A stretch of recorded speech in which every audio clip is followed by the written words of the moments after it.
আসসালামু আলাইকুম, welcome back to my channel. আজকে একটি ডো তৈরি করে দেখাবো, যেটা দিয়ে আপনারা পিৎজা, পাউরুটি অথবা নান রুটি বানাতে পারেন। ভিডিওটি শেষ পর্যন্ত দেখবেন। এখানে আমি প্যাকেট আটা নিয়েছি। আমি 4-5টা রুটির মতো আমি এখানে আটা নিয়েছি।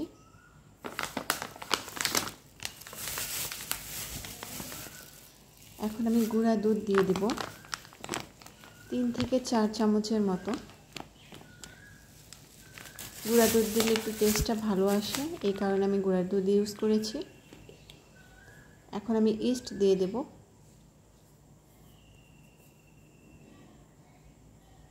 আমি এই ঢাকনাটার 2 ঢাকনার মতো ইস্ট দিয়ে দেব।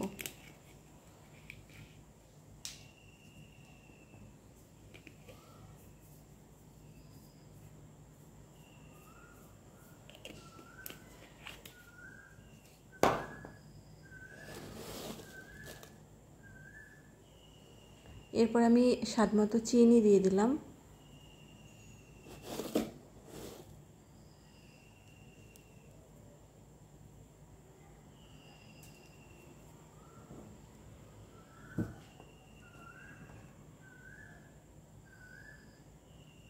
এখন আমি সাদা তেল দেব সামান্য পরিমাণ।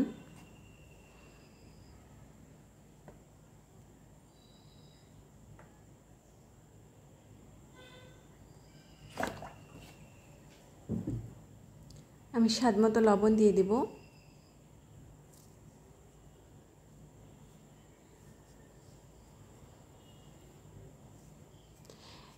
এখন আমি সবগুলো উপকরণ হাত দিয়ে ভালো মতো মিশিয়ে নেব।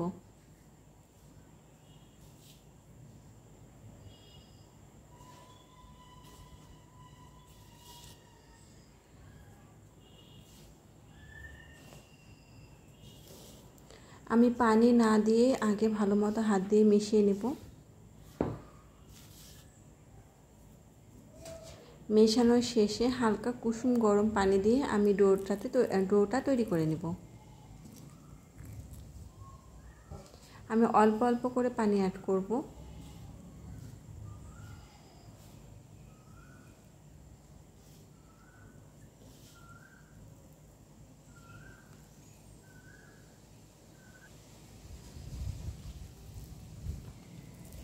এই তো হয়ে গিয়েছে।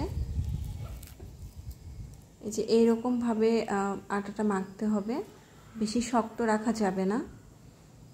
এখন আমি ওপরে একটু তেল দিয়ে 2 ঘন্টা বা 1 ঘন্টার মতো রেস্টে রেখে দেব। গরম জায়গায় রাখতে হবে, যেন ইস্টটা দেওয়ার কারণে ইস্টটা যেন অ্যাক্টিভ হয়ে ডোটা ফুলে আসে। আপনারা এই ডোটা দিয়ে পিৎজা, পাউরুটি অথবা নান রুটি যেটা ইচ্ছা বানাতে পারেন। আর এইভাবে ফলো করলে আপনার ডোটা একদম পারফেক্ট হবে।